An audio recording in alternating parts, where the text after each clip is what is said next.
đợt nó này bây giờ tỏ sát thịt cho kể tú chia xử lý để như từ cái buồn này thế thì nó cho chua từ thế thì họ thế sáng kếtวิธีสังเกตวิธีก็ใช้ตัวยูมอลิจาthế thì giờ mỗi họ mó từ thế thì mỗi họ chua từ cho là kho đó nó nè bây giờ tỏ một cờ một phút hôm rồi giờ phải cờ cho sát tập thế đi tu tu cứ cho chuột chia mò họ rêu cho nó nhà quy ở trong sen đó muaรู้ว่าโครงการเครื่องไฟฟ้าน้ำเงี้ยมันพูดจังกับเป็นลูกจอสิริยาเป็นลูกจอยอดทองลูกค้าเคลื่อนลูกค้าเคลื่อนประเด็นต่อนะอย่างนั้นเราไปเชื่อมจ่อชิจเก่าเกย์ต่อที่ให้ลุงรอต่อ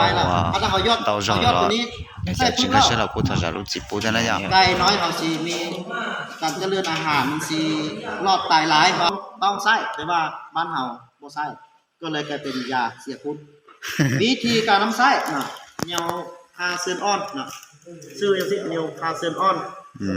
วิธีแม่ละวิธีการน้ำไส้วิธีการน้ำไส้วันเดนเอาไปอย่าเราหมดบอสจะชั่ว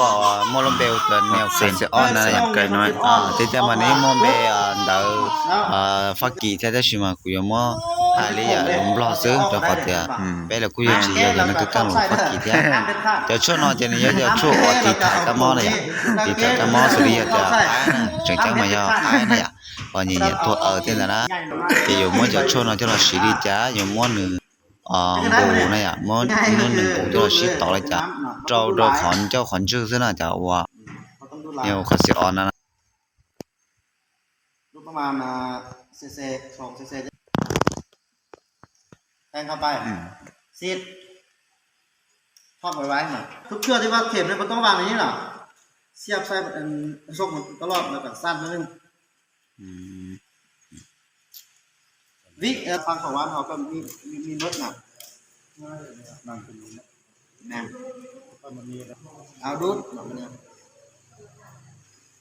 ดูดเอารอบนี้นึงเสียบใส่จวดเอาปุ๊บสั้นตัก1 cc 2 cc นะข้อหักมันต้องอยู่ในนี้ตลอดเนาะต้องอยู่ในถังน้ำก้อนต้องอยู่ในนี้ตลอดเห็ดมันต้องเพื่อการนี้เราเอากระติกเอาตัวน้ำแข็งใส่หรือว่าเอาตัวต้องแช่น้ำเย็นนะกระติกแข็งเอามาใส่ที่เรากระติกตลอดเวลารอบนึงเอ๊ะ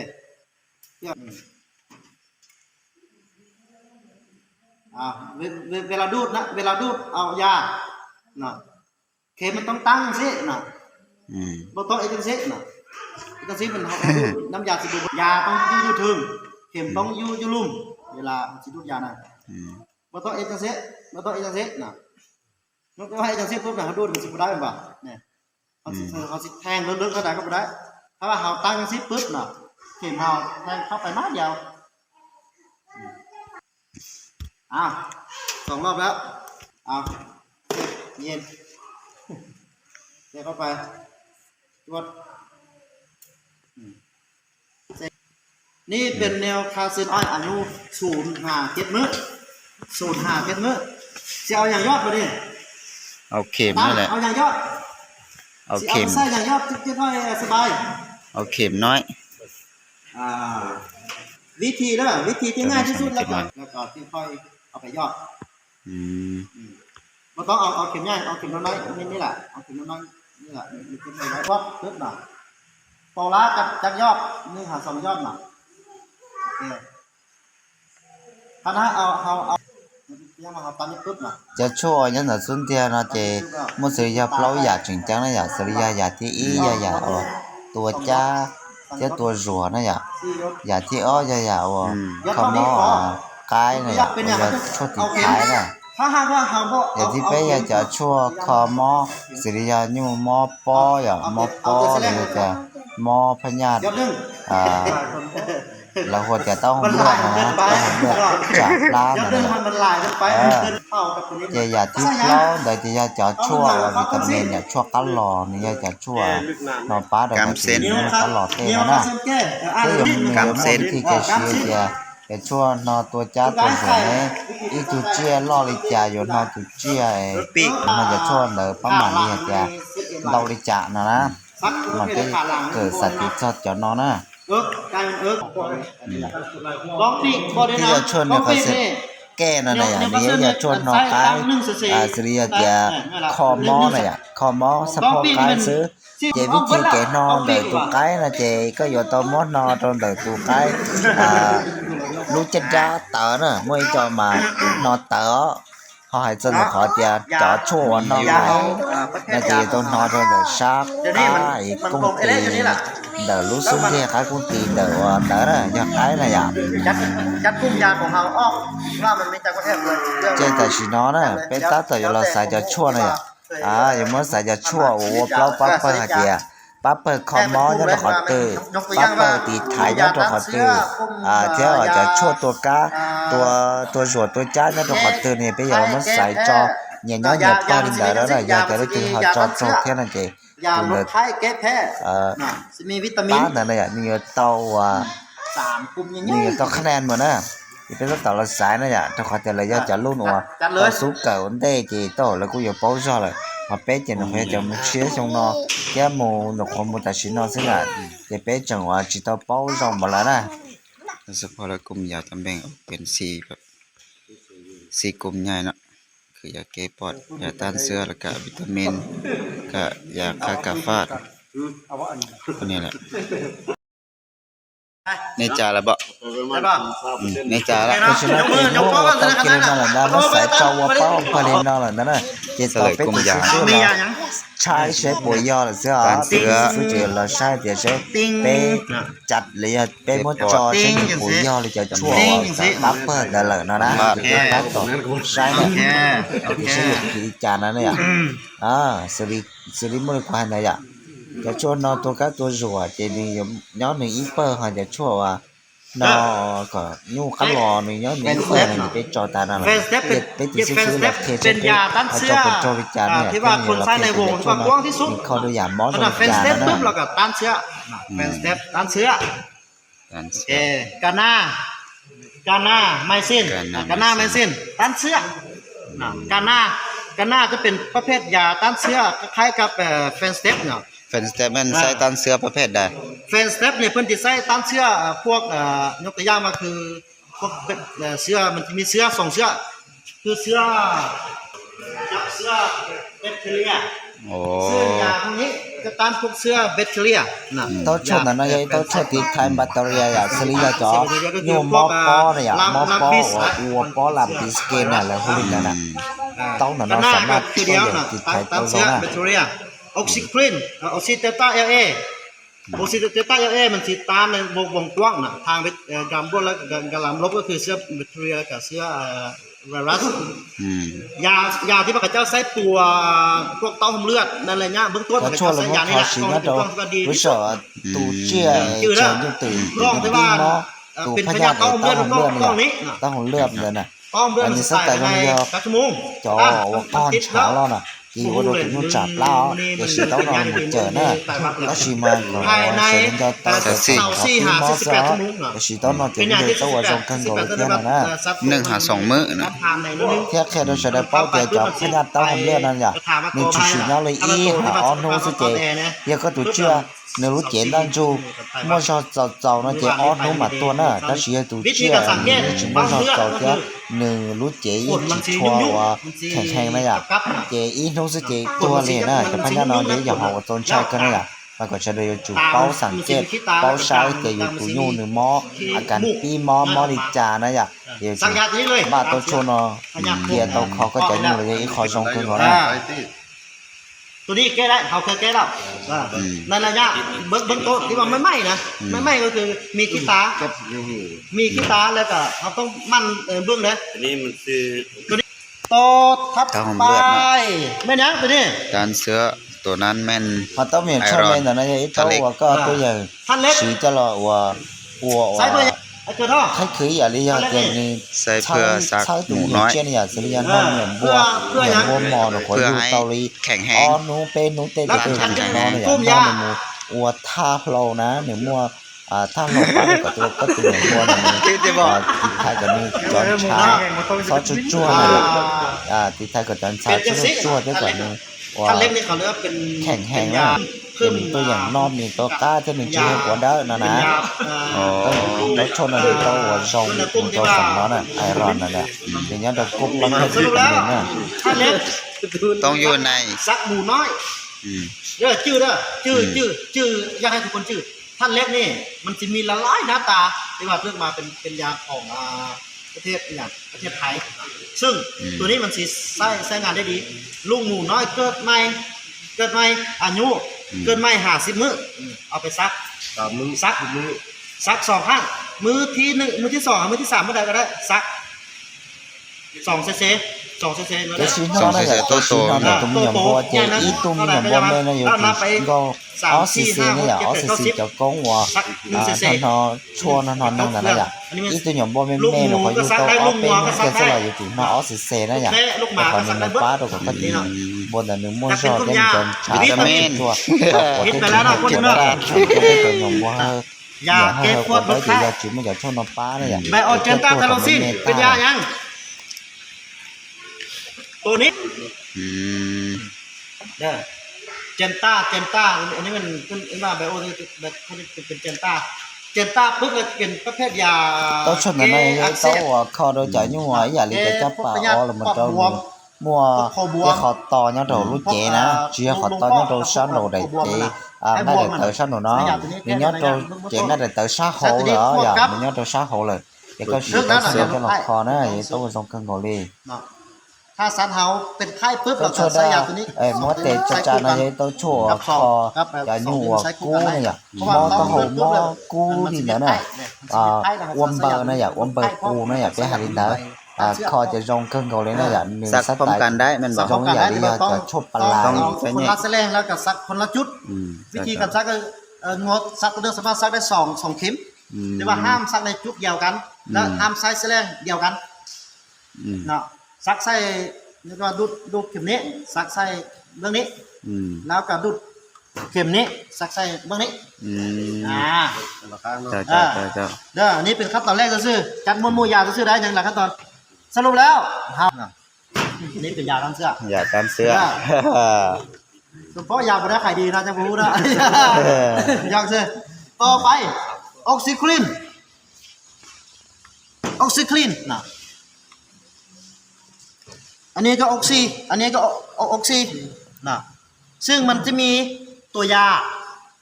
นี่คือชื่อการฆ่านะที่ว่าชื่อตัวยามันที่อยู่ทางท้องเพศนะออกซิเตตราไซคลินอันนี้ก็คือเดี๋ยวมันเป็นชื่อตัวยาที่ว่าชื่อทางการฆ่าก็ชื่อแต่ชื่อตัวยามันก็จะมีออกซิเตตราเนี่ยที่ว่าออกซิเตตราไซคลินสรุปแล้วยา2ตัวนี้ ใช้น้ำเดียววะ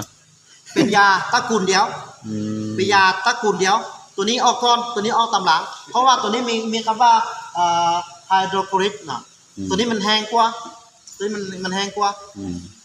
นะยาตัวนี้กับยาตัวนี้เป็นกลุ่มยาเดียวกันแต่ว่าตัวนี้มันว่าแห้งพ่อตัวนี้ อืม นะแล้วตัวนี้มันตัวนี้มันก็เลยกลายมาเป็นยาต้านเชื้อนะพิษแล้ว3เทื่อเด้อเอามาเด้อนะพิษได้3เทื่อซึ่งตัวนี้เป็นยาต้านเชื้อที่ว่าใช้ในวงกว้างเพราะว่าอย่างมันสามารถเอาไปเจือจางน้ำแล้วก็เอาไปยอดตาของงัวกับควายที่ว่ามันแดงๆขาวๆนะ อืม งัวควายแดงตาขาวนั่นนะ ตัวนี้สามารถใช้เป็นยอดแทนก็ได้บ่ แม่น อ๋อ แต่ว่าวิธีการทำใช้ต้องเจือจางก่อนเนาะ อืม อยู่ในสลากเนาะอยู่ในสลากนี่มันจะมีทางภาษาอังกฤษแล้วก็มีทางภาษาไทยบางว่าภาษาไทยอันน้องเราสิอ่านได้ส่วนหลายเนาะซึ่งอยู่ยาตัวนี้น่ะมันเป็นยาที่ว่าใช้ได้2ทางนะ ทางซักเลยกับ ให้ ทาง กิน ยอด ก็ได้ ให้กินก็ได้ กบน้อยมีปัญหาเอายาตัวนี้ผสมอาหารให้กบน้อยกิน โอ้ ยาตัวนี้นะผสมอาหารให้กบน้อยกิน ไก่ ลูกมันเป็นลูกงัวควายตาเขาคือพิษคือเงี้ยวกบคือพิษแมงไม้ อืม สามารถเอาไปเจือจางแล้วก็เอาไปยอดเลยซึ่งสัดส่วน2 ต่อ 5 2 ต่อ 5หมายถึงอันนี้2 cc เราใส่น้ำ5 cc นะ2 ต่อ 5ไม่ได้น้ำละลายนี่แหละน้ำละลายนี่นะยกตัวอย่างว่าเรา เขาดูดยาได้2 cc แล้วเขาดูดน้ำได้5 cc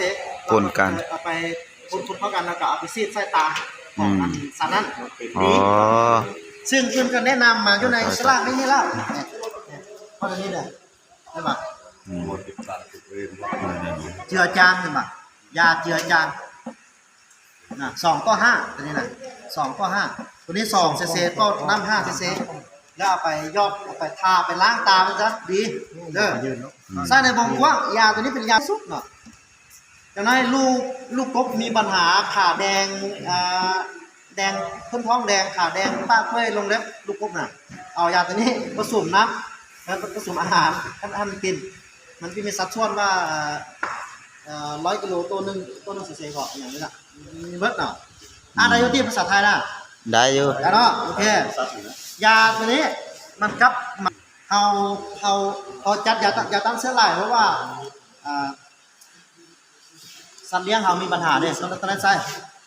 3ตัวนี้ พวกนี้มันสามารถใช้แทนกันได้ใช้แทนกันได้เบิร์ดแฟนสเตปบูมีแต่ว่าตัวที่แนะนำให้ใช้แทนกันที่สุดแฟนสเตปบูมีใช้กันหน้าเด้อ2ตัวนี้มันใช้แทนกันได้ที่สุดออกซิครีนบูมีใช้ออกซิเตตราหรือใช้เดลต้าเทโรซินนะพวกนี้ใช้แทนกันได้โอเคแม่นยาหยังเด็กซอดเอ เกปอดว่ะ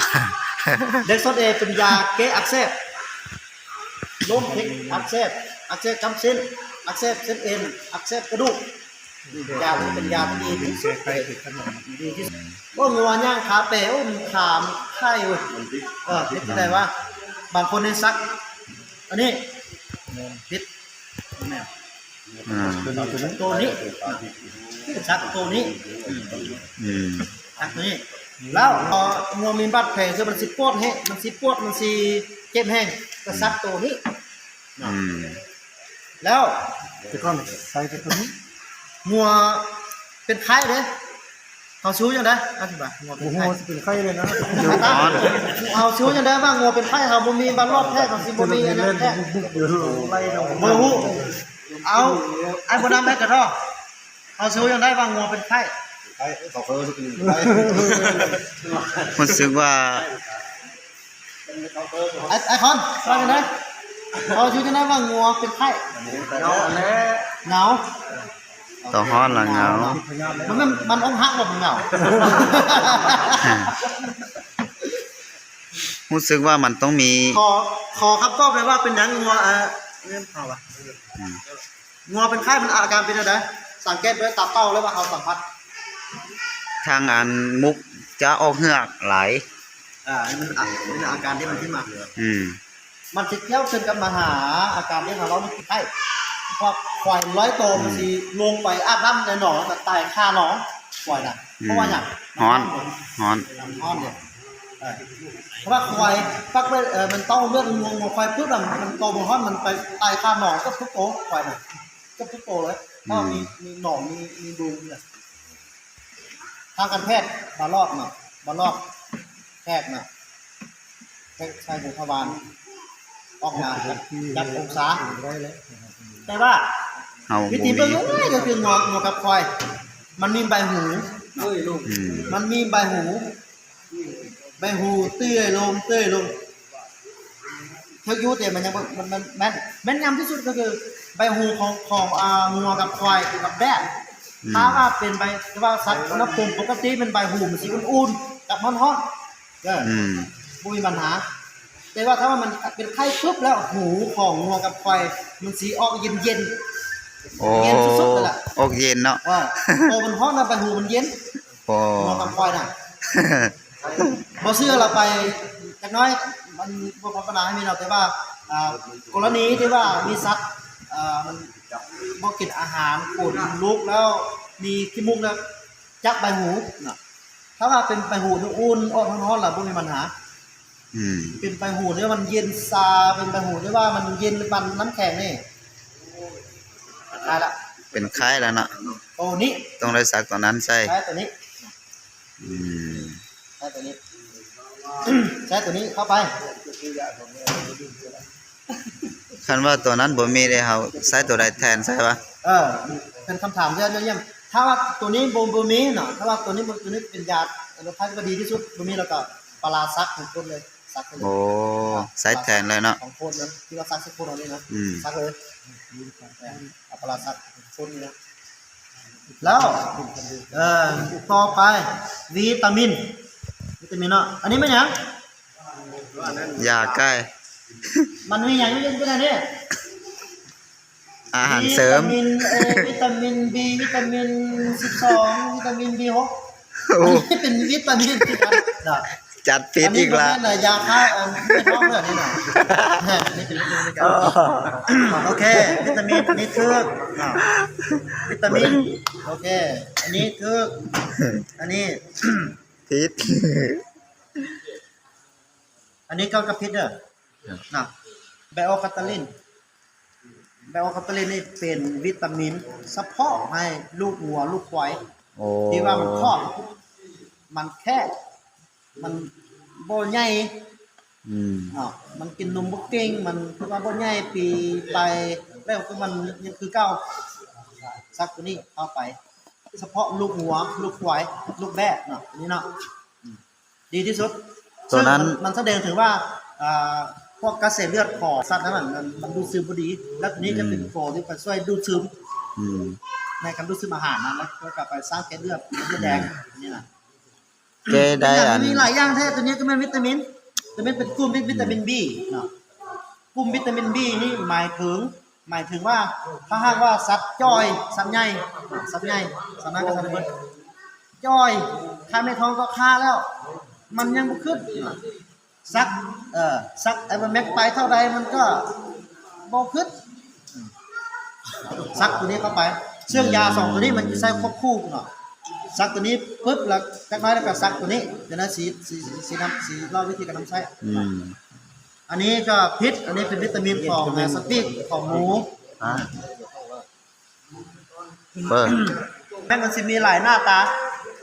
แต่ว่าตัวนี้ตัวไอเวอร์แม็กสีดำของไม่ซึ่งออกชื่อว่าไอเวอร์แม็กFทั้ง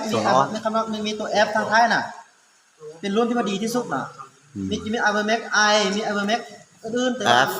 ตัวไอเวอร์แม็กที่ว่ามีชื่อทั้งคิด F ทางท้ายนี่มันเป็นรุ่นที่ว่ามันลิดแห้งที่สุด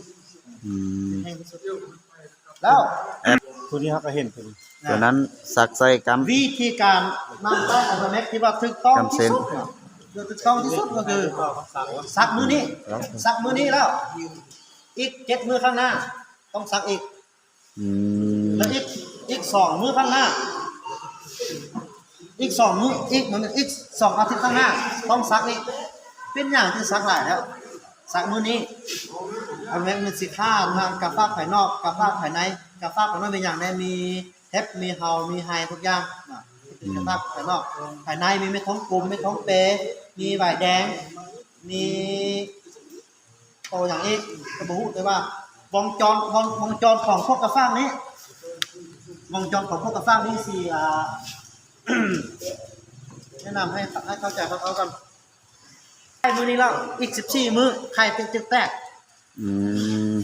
อีก14มื้อไข่จึงแตกแล้วเป็นอย่างเฮาซักมื้อนี้แล้วมื้อที่7เขาจะซักอีกเนาะการออกฤทธิ์ของยาตัวนี้เนาะแม่นมันสิทำลายแต่โตที่มันดูดเลือดเท่านั้นเนาะยกตัวอย่างว่าเอาซักเข้าไปปึ๊บในกระปากดูดเลือดเท่าใดกินเลือดมันก็ตายเนาะเท่าใดมันกินนำเส้นเลือดมันก็ตายกระปากภายนอกตัวเฮปตัวเฮาตัวอย่างรูปเลือดมันก็ตายก็ล้นมันยังจำนวนนึงแหละมันก็ตายอีก7มื้อซักเติมนิดน่ะเติมหยังเติมให้ตัวแม่ที่มันมื้อนั้นมันบ่กินน่ะมันตายอีกแล้ว14มื้อเป็นอย่างจังซักว่ามื้อที่7นะฮะเฮาซักคือว่าไข่ที่ตัวที่เหลือมันวางไข่นะ มันจะมาทำแตกนะ ไข่ยังบ่แตกมันก็บ่ตายบ่อีก14มื้อแตกเบิดแล้วแตกเบิดแล้วมันแตกมันเต็มที่แล้วซักอีกทีนึงซัก3ครั้งหลังจากเราซักเบิดแล้วจะไปซักตัวนี้เอาไป เพื่อไปเสริมใช่น่ะ มีเฮปมีเฮาหลายๆที่เฮ็ดให้สัตว์เลี้ยงของเราเรื่องว่าเลือดจางเลือดจางคำว่าเลือดจางปุ๊บแล้วถึงเฮปเฮาไปเบิดไม่ท้องกับไม่ท้องเปไปเบิดมันก็ บ่ใหญ่ ช่วยเด้อ ต้องเอาวิตามินกลุ่มต้องเอากลุ่มวิตามิน B นี้ไปช่วยนะ อืม แล้วแนะนำให้ทางบ้านท่านเอาตัวนี้ไปฆ่าไม่ท้องหมดแล้วเอาตัวนี้ไปซักเติมอีกซึ่งในปริมาณการซักมันตัวนี้มันจะใช้หลายที่สุด อืม โอเควันนี้ซักอะไรบ่มือซักอะไรบ่เนาะยกละเอียดอย่างนี้ละก้อนหัวตีสายาอย่าลืมอย่าลืมเบิ่งคำแนะนำ หลังงัวควายตัวนี้งัวควายใหญ่12 5 20 cc เท่าไหร่บำรุงเด็กเนาะงัวควายใหญ่น้ำหนัก255 400กิโล250กิโลเป็นไซส์12 cc งัวสำเฮานี่ละใส่เลย10 cc 10 cc เบิดเลยงัวสำเฮานี่ละใส่10 cc เลยแล้วลูกงัวน้อยน้ำหนัก25กิโลใส่2.5 cc อืม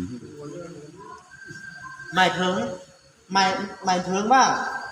เอามาหารนี่ลูกเอา2มาหารซาวออกได้เลยเอาออก10กิโลต่อ1 cc อย่าไปนี่น่ะ อืม เราต้องใส่ 10กิโลต่อ1 cc ขนาดใส่บ่ถึงขนาดบ่ดีแหละเด้อการใช้ยายังให้สัตวแพทย์เฮาเนี่ยต้องมีคำพูดด้านนี้ว่ายาพวกนี้มันขนาดยามันเท่านี้ต้องใส่มันถึงขนาดมันจึงดีถ้าใส่บ่ถึงขนาดนี่มันบ่ดียกตัวอย่างว่าคนเฮานี่เป็นไข้เนาะไปห้องหมอนายหมอเอายาปลามาเนาะมันต้องกินให้มันถึงขนาดยา50กิโลต่อ1 cc อืม หมายถึงว่าน้ำหนักสักนึง50กิโลไซส์อย่าง1 cc งัวใหญ่ๆของเราไซส์2-3 cc โอเค สะใส่หนังไหมล่ะ เริ่มไป ยาที่ว่าซักเข้าลึกหนังเนาะมันก็มีหลายชนิดให้ชื่อว่านอกจากนั้นมันกำชิ้นมดยากันเสื้อยาลดไข้ตั้งเป็นเขากำชิ้นมดจับไปนะซักประเภทเฮา บางยาครับ พอได้ ควรกดเบิ่งว่าหมดอายุหรือบ่ บางคนอายุ อ่า บางอายุ 4 น้ำ การดูแลรักษา เอากระถางก็ วิธีการป้องกัน จับเรียนให้ ถ้าเราพูดวันอายุแล้วเราสิใส่อะไรเขาคนระหว่างเราก็แน่ใจแล้วต้องเปิดอ่านไปนี้ก่อนเปิดเติมนี่หลายมันจะแสดงถึงว่าแน่นอนเนาะเขาต้องรู้ขึ้นใจว่าโอเคยาตัวนี้มันกลัวอย่างได้วันนี้ได้ยาตัวนี้มันกลัวอย่างยาตัวนี้มันลบอย่างยาตัวนี้มันใส่อย่างโอ้งัวเนี่ยมันคือว่าขี้เหลวนะมีสัญญาอย่างเนาะแล้วเขาต้องฮุบปุ๊บโอเคกันขี้เหลวขุนย่ำเป็นไข้อาการต้องเลือดนี่ผู้ใดตอนนั้นเป็นอาการนั้นแล้วเขาจะใช้ยาเนี่ยใช้ยาตัวนี้ทำใช้ยาตัวนี้แล้ว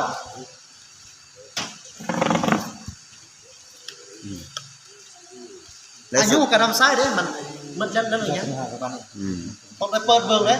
เนาะต้องไปเปิดเบิ่งเลยก่อนที่เอายาให้ปลาสดไปใส่เนาะต้องเปิดเบิ่งก่อนวันเบิดอายุอยู่ใส่เนาะวันเบิดอายุใส่ดูเอาจับไปเลยดูใส่ สมมุติว่าอาการงัวท้องเบ้งท้องอืดนี่เด้สิเสร็จตัวใดใช่นะ ท้องเบ้งท้องอืดใส่ตัวนี้ตัวนั้นน่ะ เอาวันเบิดอายุจะใส่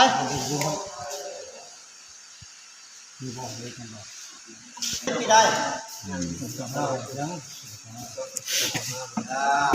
งานมาแล้วเขาสิบอกให้เป็นเบื้องทางหลังหน้าสุดท้ายเด้อ ตัวนี้ไล่เป็นเดือนตัวนี้เนาะ ตอนนั้นมันจะไล่เป็นเดือนซึ่งพยาที่มันจะไปที่ตั้งประเทศแต่ว่าสังเกตเป็นภาษาเป็นตัวย่อเป็นตัวย่อ ทำมัดนี่นะตัวนี้เดือน5 แม่นวะคือคนนี้มันสิออกตัว J ตัว A ตัว N ตัว J ตัว A ตัว N มัน เดือนหนึ่ง จะดึงแล้วคำว่ามันขึ้นต้นได้มันจะเขียนได้3โต๊ะเดือนนี้น่ะแล้วเราต้องมาเบิ่งอยู่ในนี้แล้วเราจะรู้ว่าโอเคปีเพราะมันเป็นภาษาแล้วอยากให้ทุกคนเก็บใบนี้ไว้ดีๆแล้วเอาไปเบิ่งเวลาที่ว่าป้าโซนมาเอาแล้วเขาจะให้ฮู้ที่จะเอามาเทียบมาแหละเอามาเทียบไปก่อนฮู้ทันทีเลย อาจารย์สมมติว่าหมดอายุกลายเป็น 2-3 เดือนเด้มันกลับไปฝานแล้วหรือว่ายังใช้ได้วะจำเป็นฮะน่ะ เป็นคำถามที่ว่าสุดยอดเลยสำรับยาเนาะสำรับยา ไก่จากมือซ้ายไปได้ละหันซะ ประเภทนั่นแหละถ้าเป็นวัคซีนถ้ามืดแล้วให้ฝังนะถ้าเป็นวัคซีนมืดแล้วก็ฝัง มันเลยฝันเลยเนาะ ถ้าว่าเป็นประเภทยาต้านเชื้ออย่างพวกนี้เนาะถ้าว่ามืดนี้เราสามารถใช้ประมาณ12 ทิศก็ได้ ไก่นั่นล่ะ เพราะว่า บ่อยากแนะนำแล้วเนาะ ทางเซลล์สัตว์พูดแล้วว่าคนนี่มันบ่ฟังความบอกจนก็มันสิหมดอายุประมาณเดือนนึงข้างหน้าในเพิ่นสิเฮ็ดมันหมดอายุมันเพื่อให้คนที่ฝืนที่ว่ามันยังฝืนอยู่ในก้อนมันนะนี่เป็นความลับที่พระเจ้าเราสิฟังที่ว่าข้อแนะนำดีที่สุดก็คือเหมือนแล้วก็ทิพย์มันเป็นทิพย์เลยฝังพวกยาต้านเชื้อนี่กันว่าเขามีผมเกี้ยเอาไปทิพย์ซะผมเกี้ยก็ได้มีผมเกี้ยใหญ่ๆนะเดี๋ยวพวกวัคซีนมันฝังอย่างเดียวนะฝัง ฟังกับลุกกับป้า ฝังอย่างเดียวเท่านั้น บางอาจารย์พระบรมนี้กลับมาสอบถามผ่านมานะ แต่มันอายุประมาณเดือน2 เดือน 3 เดือนข้างหน้าเดี๋ยวเขาใส่โมนี่ใส่ให้ผู้ที่ว่ามีสติผู้ที่มีสติมันสิไปฝืนใส่แล้วเพื่อไม่ให้เกิดปัญหานะมันสิบ่เป๊ะแล้วมันมืดอ่ะนะเนาะและที่สำคัญก็คือโมแนะนำว่ามันสิเปลี่ยนก็เปลี่ยนเพราะว่ามันมืดอายุแล้วก็เป็นเดือนแล้วก็ทิ้งเลย ได้คือยกตัวอย่างน้ำพุนี้มันที่เปลี่ยนสีเป็นสีเรื่องสีแต่ได้มันบกขาวเลย แล้วยาน่ะ มันละลายเลย ถ้าเราเห็นยาแบบนี้เราก็ต้องเฝ้าต้องใจนะเราต้องเฝ้าต้องใจยานี้เป็นยาเป็นเซอร์ที่มันออกล่าสุดเลยแบบนี้นำหาก็ผลิตปี2023 หักมาย าออกล่าสุดยา เป็นประเภทยากันเชือนออกแต่ก้อนเลยก้อนก็ฮันชี ซึ่งความยาที่มีตั้งก่อนอันนี้ก็นี่ต้องสั่นแห้งๆสั่นแห้งๆจนตะกอนให้มันละลายหมดเราต้องแนะนำเป็นสิได้ ว่าสั่นจนแตกสั่นจนเขียวแตก ทุบนี่นั่นเลยเนาะ สั้นเลยเตะผมเล่นเลย โอ้ยเป็นดาวหัวแล้ว ตายาตัวมัน ข้าพเจ้าขอถามก่อน มาเลย สมมุติว่าอันยาฆ่ากระฟากซักกับยาวิตามินได้บ่ซักตัวเดียวหั่นน่ะ ในเวลาเดียวกัน ในเวลาเดียวกันหั่นน่ะอย่างตัวเนี้ยน้องมารถอย่างมันจะต้อง ถามแม่ ความรู้ล้วนๆเด้ ยาฆ่าไม่ท้องประเภทยาฆ่ากาฟ้ากับประเภทยาบำรุงห้ามใช่เลยห้ามไปพร้อมกันนี่คือข้อห้ามนะห้าม แม่นละ เพราะว่า2นี่มันสิออกฤทธิ์ต่างกันยาตัวนี้มันสิไปทำไปทุกอย่างที่ว่าเป็นกาฟ้า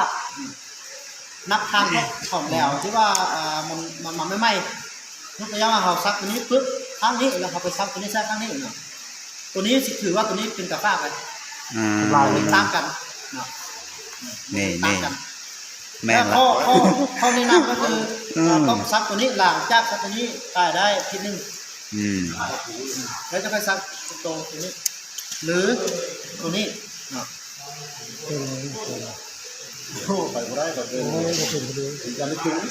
กายบาดเจ็บบ่เป็นผสมอาหารผสมมันกินลูกหมูน้อยบาดเจ็บบ่เป็นนี่ว่าบำรุงเอาไปเลย สักไส้เนาะ ลูกงัวลูกควายน้อย บ่เจ็บบ่เป็น บ่เจ็บบ่เป็นเลยมันบ่ขึ้นบ่ใหญ่ซักเข้าไปหลังจากซักเอเวอร์เม็กไปแล้ว มันก็บ่เจ็บบ่เป็นนะแต่มันบ่ใหญ่ซื่อๆซักเข้าไปวิตามินบำรุงกลุ่มยาต้านเชื้อหมายถึงว่าปิ้นปัวสองกลุ่มนี้มันปิ้นปัวสองกลุ่มนี้น่ะคำรวมน่ะปิ้นปัวอันนี้เป็นบำรุง นี่เป็นบำรุงนี่นะอันนี้เป็นล้างท้องเท้าไม่ขัดผ้านะเขาจะรู้กันว่าตัวนี้มันขึ้นปัวด้วยใช้เฉพาะสัตว์ที่ว่าเจ็บใช้เฉพาะสัตว์ที่ว่ามีปัญหาพวกนี้ถ้าเหือลบไปแล้ว1 คะแนนเด้อเหือเด้อโอเคอันนี้เดี๋ยวเขาจะการเล่นต่อให้มันดิ้นมาดูสภาพดูดีกันอันนี้หน้าตาของอันนี้พูดอะไรพูดได้ โตผีเจ้าจินยากาเลย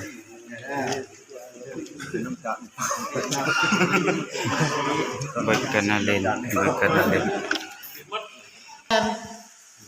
มาเร็วนี้ อืม น่าจะมันจึงสีทึก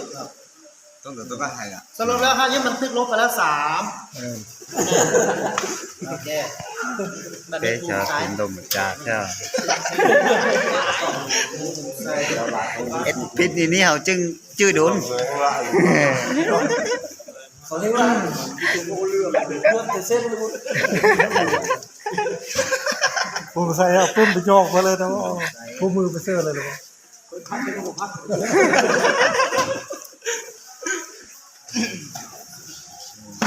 ผมใส่หน้าตามันเป็นจังสิ ขนาดประคันเยอะมาเบิ่งอีกได้ แล้วนี่มันยังยาบำรุง วิตามิน ไอรอนเด็กซ์ไอรอนน่ะจื้อเลยน่ะไม่ใช่สิตัวผมยาบำรุง เออ มันต้องมาอยู่นี่เห็นป่ะ อืม อันนี้มันยัง เกปอดลดไข้ตรงนั้นน่ะ ยาเก็บปวดมันต้องแล่นมาอยู่นี่ ทางนี้ อย่างนี้ เมิดละ หน้านี่บ๊ายบาย ลบ2 คะแนน บ๊ายบายอันนี้ป่ะ ทำมาชิม ข้างในเลย ดูนั่น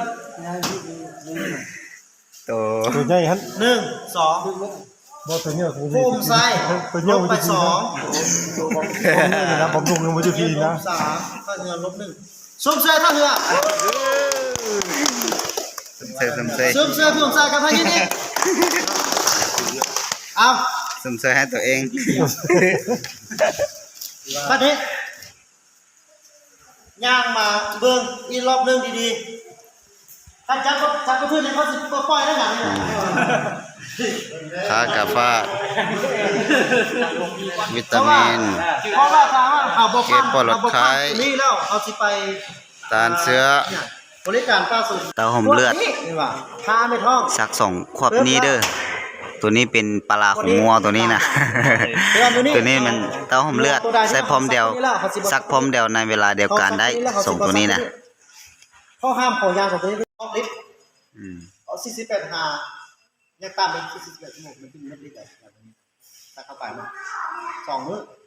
แล้วเพื่อให้มันเคลียร์พื้นที่ระยะแล้วอาทิตย์นึงซะ5 มื้ออย่างน้อย5 มื้อเด้อ5 มื้อ5 มื้อมันจะไปซักตัวนี้เข้าไปมันจะเอาลิ้นบ่ตามกันเพราะว่าการเอาซักตัวนี้เข้าไปปึ๊บพอเอาซักตัวนี้เข้าไปยางไปตีกันมันจะฆ่าเชื้อสารตัวนี้บำรุงมันจะไปกัดฆ่าสารบำรุงตัวนี้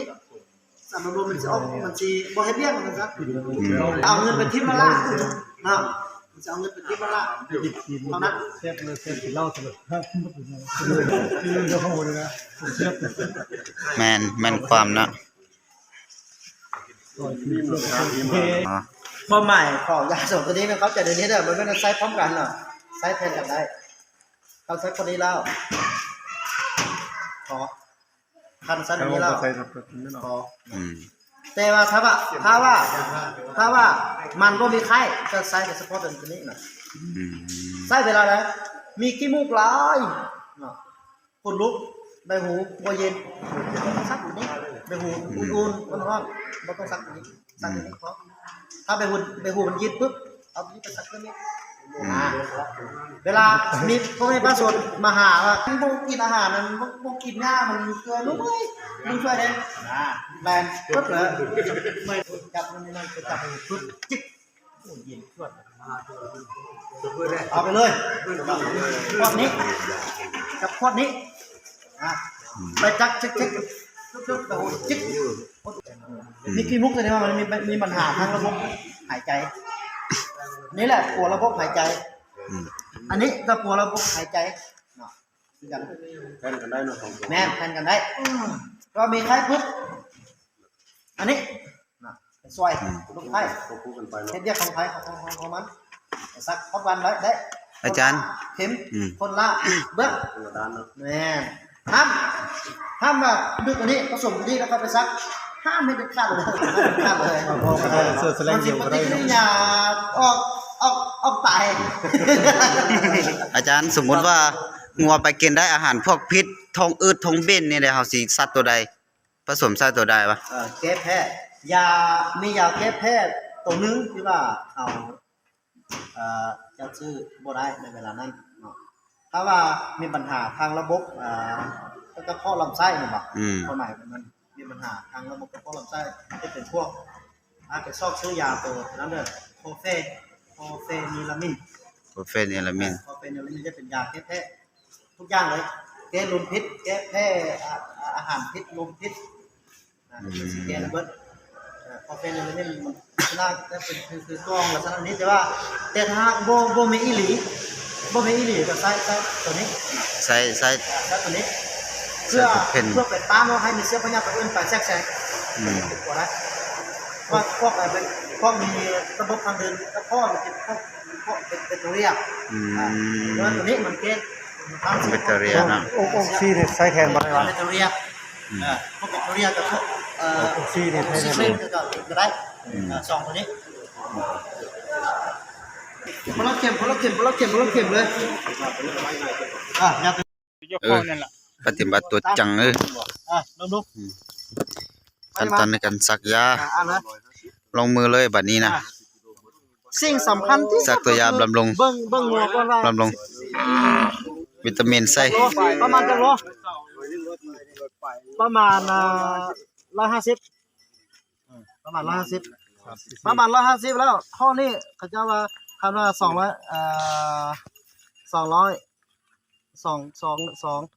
1 cc ต่อ10กิโล150 15 cc ที่ว่าอยู่ในนี้เขาเขียนอยู่ในนี้ว่า250เป็น10 cc จ้ะ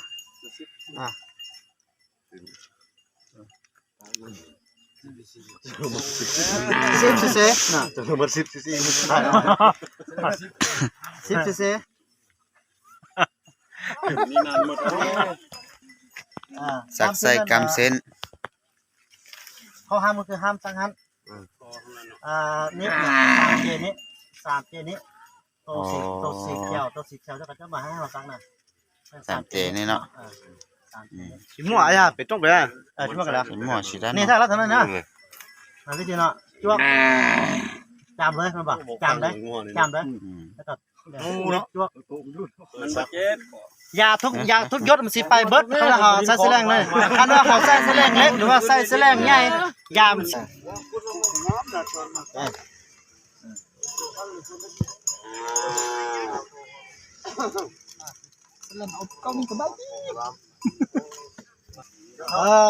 มานึงเจ๊เกี่ยวไม้เลยผมเป็นเกี่ยวดึงนะผมเป็นธรรมดาเลยฮะ